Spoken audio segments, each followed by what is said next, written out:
ಈಗ ನೋಡ್ಕೊಳ್ಳಿ, half range Fourier series question, Fourier series ಅಲ್ಲಿ ಬರುತ್ತೆ. ಇದು ಇಂಪಾರ್ಟೆಂಟ್ ಕ್ವಶನ್. ನೋಡ್ಕೊಳ್ಳಿ, find the half range sine series of pi x minus x square in the interval 0, 5.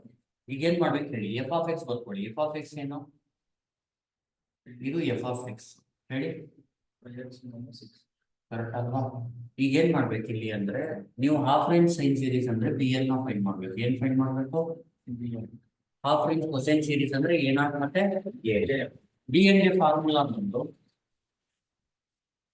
2/5 0 to 5 f of x sine n x d x ಅಂತ ಹೇಳ್ಕೊಳ್ಳಿ. Formula ಇದು.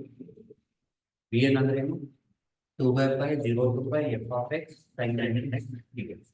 ಈಗ f of x ಅಂದ್ರೆ ಏನು? 0 to 5. ಎಫ್ ಆಫ್ ಎಕ್ಸ್ ಅಂದ್ರೆ ಏನು? 5x minus x square sin x. Correct ಅಲ್ವಾ? ಈಗ b n is equal to 2/5 ಹಂಗೆ. ಈಗ ಇದನ್ನ ಇಂಟಿಗ್ರೇಟ್ ಮಾಡೋದು ಯಾವ ತರ ಅಂದ್ರೆ, ಬರ್ನೋಲಿಸ್ ಹಾಕ್ಬೇಕು. ಯಾವುದು? ಬರ್ನೋಲಿಸ್. ಇದು ಹೆಂಗೆ ಅಂದ್ರೆ, ಫಸ್ಟ್ ಇದನ್ನ ಹಂಗೆ ಇಟ್ಕೋಬೇಕು as it is. 5x minus x square ನ ಹಂಗೆ ಇಟ್ಕೊಳ್ಳಿ. ಏನಾಗುತ್ತೆ? 5x minus x square ಹಂಗೆ ಇಟ್ಕೊಳ್ಳಿ. ಸೈನ್ ಎನ್ ಎಕ್ಸ್ ಇಂಟಿಗ್ರೇಟ್ ಮಾಡಿ. ಸೈನ್ ಇಂಟಿಗ್ರೇಷನ್ ಏನು? Minus minus cos n x by n. Bernoulli's ಅಲ್ಲಿ ಜ್ಞಾಪಕ ಇಟ್ಕೊಳ್ಳಿ, ತುಂಬಾ ಇಂಪಾರ್ಟೆಂಟ್ ಇದು. ಫಸ್ಟ್ ನ ಹಂಗೆ ಇಟ್ಕೊಳ್ಳಿ, 5x minus x square ನ ಸೈನ್ ಇಂಟಿಗ್ರೇಷನ್ ಮಾಡುತ್ತೆ. ಅರ್ಥ ಆಗ್ತಿದೆಯಾ? ಮೈನಸ್ ಬಂದು ಈಗ ಇದಕ್ಕೆ ಡಿಫ್ರೆನ್ಸಿಯೇಷನ್ ಮಾಡುತ್ತೆ. ಯಾವ್ದಕ್ಕೆ? 5x minus x square. 5x ಗೆ ಡಿಫ್ರೆನ್ಸಿಯೇಷನ್ ಏನು? 5. x square ಗೆ 2x. ಈಗ ಸೈನ್ ಮೈನಸ್ ಕಾಸ್ಗೆ ಇಂಟಿಗ್ರೇಷನ್ ಏನು? Minus sine index by l. ಈಗ ಇದನ್ನ ಇಟ್ಕೊಳ್ಳಿ, ಫಸ್ಟ್ ಟರ್ಮ್ ಹಂಗೆ ಇಟ್ಕೋಬೇಕು. ಸೈನ್ಗೆ ಇಂಟಿಗ್ರೇಷನ್ ಏನು? Minus cos n x by n minus ಇದಕ್ಕೆ ಡಿಫರೆನ್ಶಿಯೇಟ್ ಮಾಡಬೇಕು. 5 into 1 ಏನು? 5. ಎಕ್ಸ್ ಸ್ಕ್ವೇರ್ಗೆ 2x. ಮೈನಸ್ ಕಾಸ್ಗೆ ನೋಡಿ, ಕಾಸಿಂದ ಸೈನ್ಗೆ ಇಂಟಿಗ್ರೇಟ್ ಮಾಡಿದಾಗ ಇದು ಮೈನಸ್ ಇದ್ರೆ ಮೈನಸ್ ಇರುತ್ತೆ. ಅರ್ಥ ಆಯ್ತಲ್ವಾ? ಸೈನ್ ಇಂದ ಕಾಸ್ಗೆ ಇಂಟಿಗ್ರೇಟ್ ಮಾಡಿದಾಗ ಸೈನ್ ಇದ್ರೆ ಏನ್ ಬರುತ್ತೆ? Minus cos. ಅರ್ಥ ಆಯ್ತಲ್ವಾ? ಇದಕ್ಕೆ ಇಂಟಿಗ್ರೇಷನ್ ನಾಲ್ಕು ಇಟ್ಕೊಳ್ಳಿ. ಮೈನಸ್ ಕಾಸ್ಗೆ ಏನು? Minus sine n x by n square. ಈಗ ಮೈನಸ್ ಆದ್ಮೇಲೆ ಏನ್ ಬರಬೇಕು? ಮತ್ತೆ ಪ್ಲಸ್. ಇದು ನೋಡಿ, ಇದು ಡಿಫ್ರೆನ್ಸಿಯೇಷನ್ ಕಾನ್ಸ್ಟೆಂಟ್ ಬರೋ ಗಂಟ ಮಾಡ್ಬೇಕು. ಅರ್ಥ ಆಯ್ತಲ್ವಾ? ಈಗ ಪೈಗೆ ಡಿಫ್ರೆನ್ಸಿಯೇಷನ್ ಏನು? 0. ಪೈ ಕಾನ್ಸ್ಟೆಂಟ್ ಜ್ಞಾಪಕ ಇಟ್ಕೊಳ್ಳಿ. 2x ಗೆ ಡಿಫ್ರೆನ್ಸಿಯೇಷನ್ 2 into 1. ಅರ್ಥ ಆಗ್ತಿದೆ? 2 into 1 ಏನು? 2. ಈಗ ನೋಡಿ, minus sine n x by n square ಗೆ ಇಂಟಿಗ್ರೇಷನ್ ಬಂದು ಮೈನಸ್ ಇದ್ರೆ ಏನ್ ಮಾಡ್ಬೇಕು? ಪ್ಲಸ್. ಈಗ ನೋಡಿ, ನಾನೇನಂತೆ ಸೈನ್ ಗೆ ಇಂಟಿಗ್ರೇಟ್ ಮಾಡಿದಾಗ ಸೈನ್ ಇರೋದು ಏನಾಗುತ್ತೆ? ಮೈನಸ್ ಕಾಸ್ ಆಗುತ್ತೆ. ಇಲ್ಲೂ ನೋಡಿ, ಮೈನಸ್ ಹಂಗೆ ಇರುತ್ತೆ. ಸೈನ್ ಗೆ ಮೈನಸ್ ಕಾಸ್ ಆದ್ರೆ ಮೈನಸ್ ಇಂಟು ಮೈನಸ್ ಏನಾಗುತ್ತೆ? ಪ್ಲಸ್. ಇಲ್ಲಿ ಮೈನಸ್ ಇರೋದು ಪ್ಲಸ್ ಆಗುತ್ತೆ. ಸೈನ್ ಎನ್ ಎಕ್ಸ್ ಗೆ ಒಂದು ಮೈನಸ್ ಸೈನ್ ಎನ್ ಎಕ್ಸ್ ಗೆ ಇಂಟಿಗ್ರೇಷನ್ ಬಂದು ಕಾಸ್ ಎನ್ ಎಕ್ಸ್. ಎನ್ ಸ್ಕ್ವೇರ್ ಇರೋದು ಏನಾಗುತ್ತೆ? ಎನ್ ಕ್ಯೂಬ್ ಆಗುತ್ತೆ. ಯಾಕಂದ್ರೆ ಡಿವೈಡ್ ಬೈ ಎನ್ ಬರುತ್ತೆ, ಅದಕ್ಕೆ ಮಲ್ಟಿಪ್ಲೈ ಆಗ್ತಾ ಹೋಗುತ್ತೆ. ಈ ತರ ಜ್ಞಾಪಕ ಇಟ್ಕೊಳ್ಳಿ, ಇಂಪಾರ್ಟೆಂಟ್ ಇದು. 5x minus x square ನ ಹಂಗೆ ಇಟ್ಕೋಬೇಕು. ಸೈನ್ ಗೆ ಮೈನಸ್ ಕಾಸು ಮೈನಸ್ ಇದಕ್ಕೆ ಡಿಫ್ರೆನ್ಸಿಯೇಷನ್ ಇದು 5 into 1 ಗೆ 5, x square ಗೆ 2x. ಇದಕ್ಕೆ integration minus sine x by n square plus ಇದಕ್ಕೆ ಡಿಫ್ರೆನ್ಸಿಯೇಷನ್ 0, ಇದಕ್ಕೆ 2. ಇದು ಮೈನಸ್ ಸೈನ್ ಅಂದ್ರೆ ಮೈನಸ್ ಆಫ್ ಮೈನಸ್ ಕಾಸ್ ಅಂದ್ರೆ ಬರೀ ಕಾಸ್ ಇರುತ್ತೆ. ಲಿಮಿಟ್ ಏನು? 0 to 5. ಅರ್ಥ ಆಗ್ತಿದ್ಯಾ? ಸೈನ್ ನೋಡಿ, ಈ ಪೈನ ಲಿಮಿಟ್ ಹಾಕಿದ್ರೆ ಇದೇನಾಗುತ್ತೆ? ಈ ಟರ್ಮ್ ನೋಡಿ, ಇದು ನೋಡಿ, ಈ ಲಿಮಿಟ್ ನ ಇದಕ್ಕೆ ಹಾಕ್ಬೇಕು, ಇದಕ್ಕೆ ಹಾಕ್ಬೇಕು, ಇದಕ್ಕೆ 3 ಟರ್ಮ್ ಹಾಕ್ಬೇಕು. ಅರ್ಥ ಆಯ್ತಲ್ವಾ? ಇಲ್ಲಿ ಎಕ್ಸಾಕ್ಟ್ ಅಲ್ಲಿ ಪೈ ಹಾಕಿದ್ರೆ ಏನಾಗುತ್ತೆ ಅಂದ್ರೆ pi minus 2π minus sine n pi by n square ಆಗುತ್ತೆ. ಕರೆಕ್ಟಾ? ಇಲ್ಲಿ ಸೈನ್ ಎನ್ ಪೈ ಬರುತ್ತೆ. ಸೈನ್ ಎನ್ ಪೈ ಅಂದ್ರೆ 0. ಏನ್ ಹೇಳಿ? ಎನ್ ಪೈ ಅಂದ್ರೆ 0. ಗೊತ್ತಾಗ್ತಿದ್ಯಾ? ಮತ್ತೆ ಸೈನ್ 0 ಅಂದ್ರೆ 0. ಅದಕ್ಕೆ ಈ ಟರ್ಮ್ ಏನಾಗುತ್ತೆ? ಈಕ್ವಲ್ ಟು 0 ಆಗುತ್ತೆ. ಉಳಿದಿರೋದು ಇದೆರಡು ಟರ್ಮ್ ಇದೆರಡು ಟರ್ಮ್ ನ ಬರ್ಕೋಬಹುದು. ನಾನು ಹೇಳಿ bn is equal to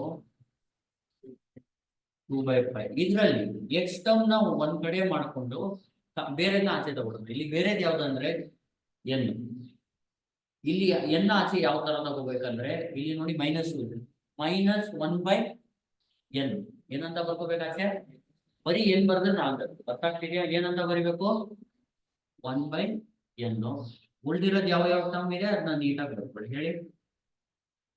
5x minus cos nx.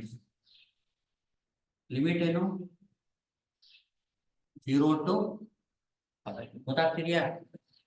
ಅರ್ಥ ಆಗ್ತಿದ್ಯಲ್ವಾ? ಈಗ ನೋಡಿ ಇಲ್ಲಿ ಪ್ಲಸ್ ಇಂಟು ಮೈನಸ್ -2/n3 ಇದು ಅಳಿಸ್ಬಿಟ್ಟೆ ಬರ್ಕೊಳ್ತೀನಿ. ಕಾಸ್ nx ಒಳಗಡೆ ಬರುತ್ತೆ. ಅರ್ಥ ಆಗ್ತಿದ್ಯಾ? -2/n3 ಈ ತರ ಬರ್ಕೊಳ್ತೀನಿ. ಕಾಸ್ nx ಲಿಮಿಟ್ ಏನು? 0 to 5. ಅರ್ಥ ಆಯ್ತಲ್ವಾ? ಈಗ ಹೆಂಗೆ ಹೇಳಿ. ಇಲ್ಲಿ -1/n ಆಚೆ ತಗೊಳ್ತೀನಿ. yx - x² ಮತ್ತೆ cos nx ನ ಒಳಗಡೆ ಬರ್ತೀವಿ. ಇಲ್ಲಿ ಏನ್ ಆಚೆ ತಗೋಬೇಕು? -2/n3 ನ ಆಚೆ ತಗೊಂಡು cos nx ನ ಬರ್ಕೊಂಡು ಲಿಮಿಟ್ ಹಾಕಿ. ಅರ್ಥ ಆಯ್ತಲ್ವಾ? ನೆಕ್ಸ್ಟ್ ಏನ್ ಮಾಡಿ ಅಂದ್ರೆ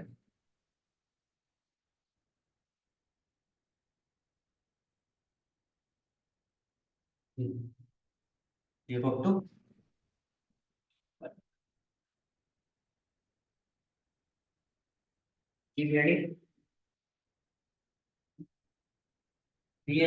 ಏನಾಗುತ್ತೆ ಈಗ?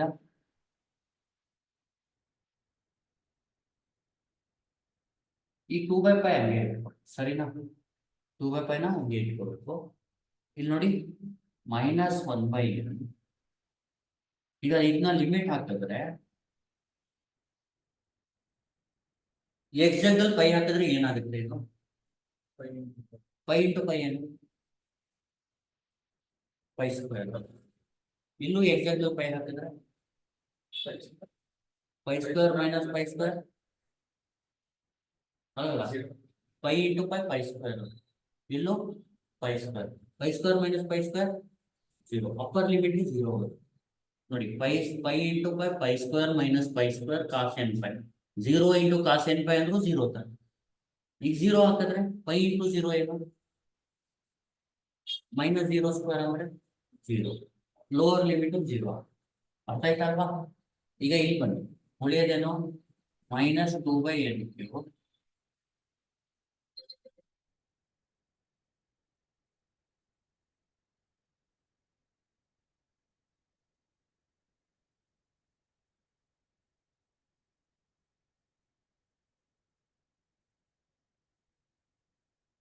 ಇಲ್ಲಿ ಎಕ್ಸಾಕ್ಟ್ ಪೈ ಹಾಕಿ ಏನಾಗುತ್ತೆ? ಇದು cos nπ ಮೈನಸ್ ಎಕ್ಸಾಕ್ಟ್ 0 ಹಾಕಿದ್ರೆ cos 0 ಆಗುತ್ತೆ. ಕರೆಕ್ಟ್ ಅಲ್ವಾ? ಈಗ ಫೈನಲ್ ಆನ್ಸರ್ ಏನು? bn = ಇದು ಕಂಪ್ಲೀಟ್ 0 ಆಯಿತು. Plus into minus 2 2 4 π into n³ ಏನು?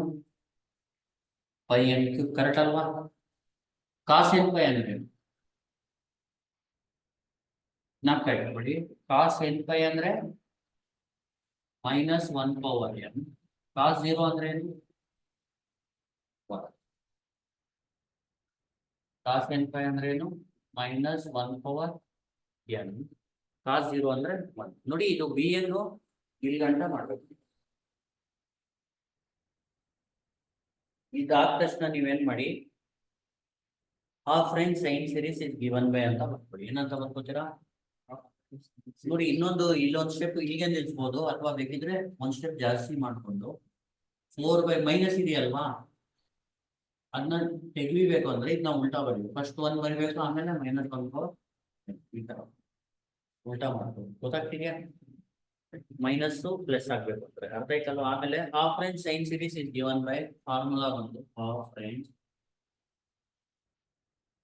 Sign series is given by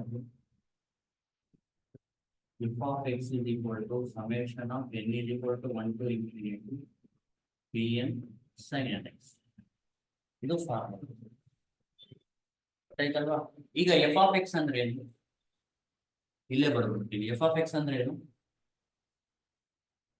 pi x minus x square is equal to summation of n is equal to 1 to infinity. B ಏನಂದ್ರೆ ಏನು